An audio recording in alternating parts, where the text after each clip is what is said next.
Hey everyone, welcome back to the channel for another video on Marvel Contest of Champions. So I've just finished my initial run of the current event quest, Battlerealm Under Siege. I want to share my experiences, some footage of the way that the enemies interact, because at the end of the day, you're going into it blind. So it's best to understand the mistakes as well as the way that certain enemies do function. For example, Nick Fury and Captain Marvel, and also understanding the nodes that come about, and maybe some good champions I would suggest to go up against these. But also I do welcome you as a member of the community. If you've had a better experience with a different character, then put it in the comment section below for what boss you went up against. But let's get into it. Straight off the bat, Captain America World War II is a little bit frustrating in that he's a little bit more defensive.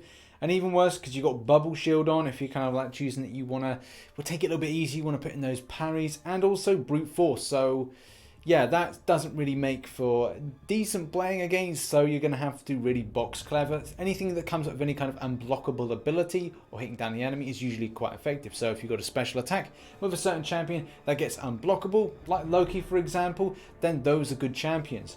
Because at the end of the day, with kinetic transference, you're going to be building up power really darn quickly. So like I said, champions that get unblockable in some of their special attacks are usually going to be quite good, especially because you're going to be blocked, you're going to be gaining power, you're going to be hitting through unblockable, you're going to be avoiding things like brute force. Easy peasy. Next up is Miss Marvel. Now, you might be thinking, well, this kind of like looks a bit annoying, frustrating, soft guard, aggressive, mighty charge, particle protector. Yeah, so it turns it into like a mini Ant-Man glancing left, right and center.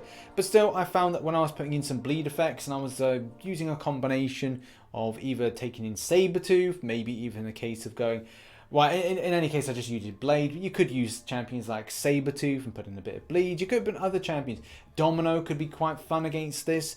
There's so many different champions that could put in like bleeds or kind of horrible negative effects, degeneration effects. So, you know, champion like Dormammu, when they're an awakened version, when the Fury expires, then you could just be putting in a little bit of degen. So yeah, there are some positives here that you could use. Okay, Ronan is actually a little bit annoying, especially with EMP modifications. So if you get a buff that ain't good, I'm actually kind of like potentially requesting you take off of dexterity, because that's what I was finding. I was using Blade and I was going, right, well, why am I being affected by this? And that was because I was having dexterity. That was a buff. So maybe champions that don't have buffs, but maybe focus on debuffs.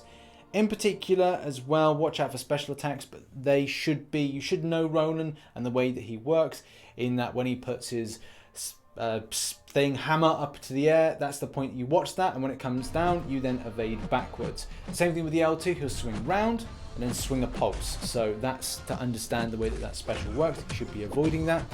But yes, stun immunity isn't great. You might have to have it.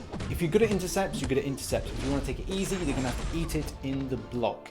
If you want to avoid any special attacks or kind of building up anything like that, then power control may be an option. Or if all else fails and you've got him, use Electro, because he interferes quite well, or any other champion that interferes that kind of works well with shock damage. Next up, we've got Wolverine, and this is the point where I made my biggest mistake, in that I brought in hill block champions and thought, hey, hill block champions, they're absolutely fine, aren't they?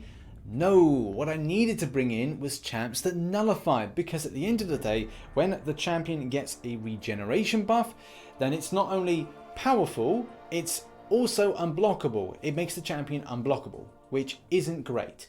So champions that I would have recommended to take in is ones that nullify that type of ability. Mainly a lot of the Mystic variety, for example, Dormammu off the L1, Magic. I think that we've also got a champion like Simply Supreme, and there's so many others, like, oh, Dr. Voodoo. Yeah, there's so many out there that can actually do that nullification, and those would have been better for the situation against this champion. And why not bring in reverse healers? Well, the fact is it doesn't work that way, as you can see by this ability here, Indomitable.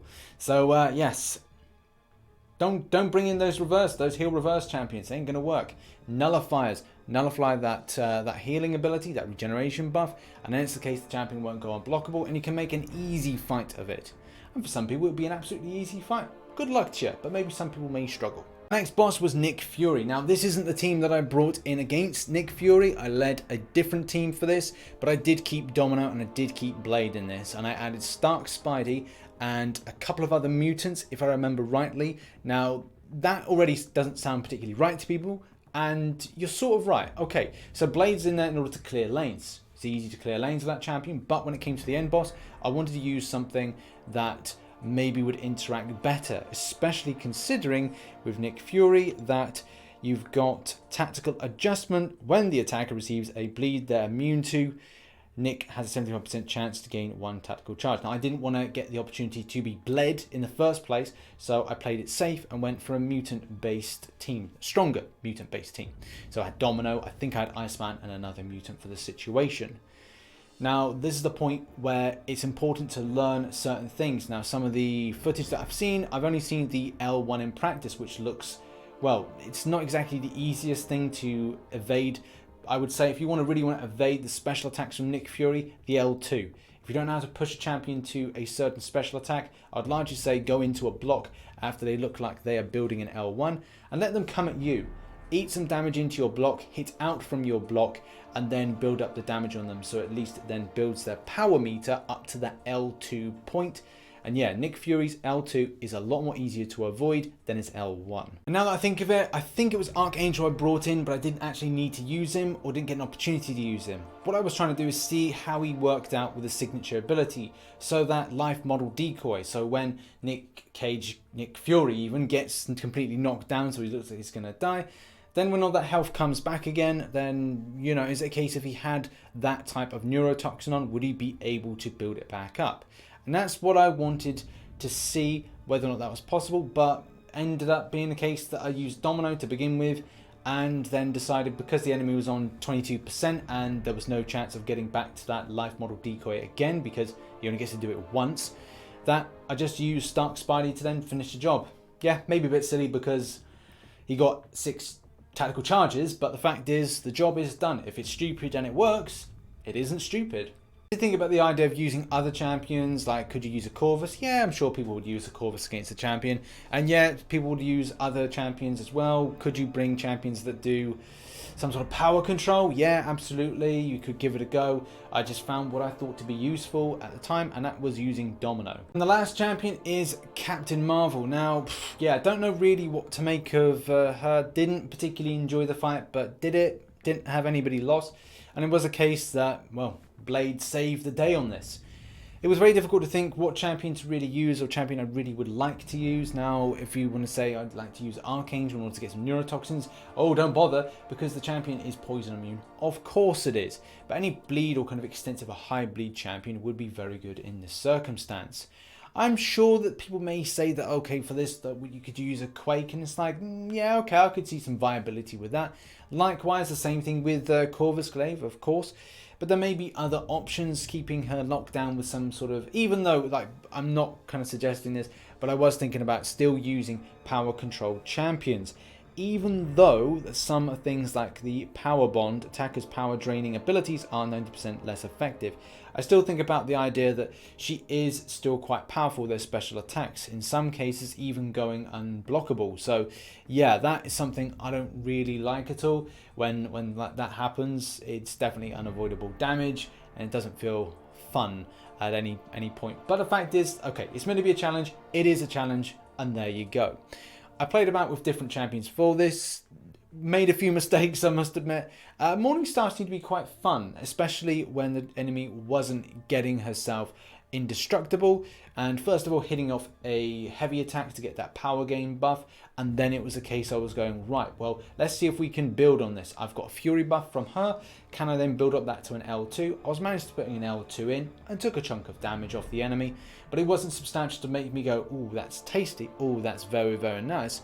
But then thinking about it, well, what if Ronan was able to do that? The way that Ronan interacts with certain things with his signature ability, that could have been a viable option to keep the enemy constantly stunned.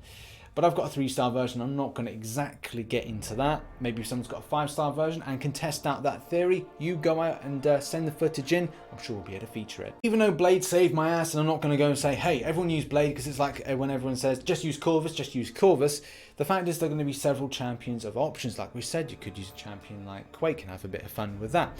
You could also see viability in a champion like Dr. Voodoo, class advantage, and at the same time regen at the start, and also able to power control off of certain types of his abilities.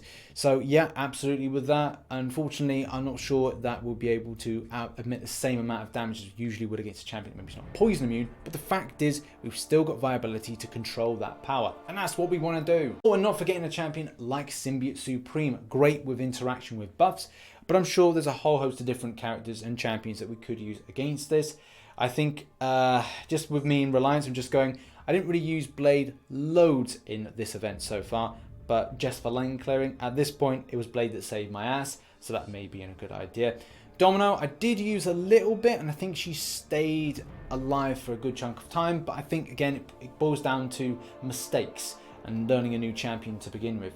In any case, hopefully this has been helpful to those that may be experiencing and just about to get into the battle. I wish you good luck in your initial clear, and hopefully things play out well. If this has been helpful, then hit the like button, subscribe for more Marvel Contest of Champions based content, and I shall catch you in the next one.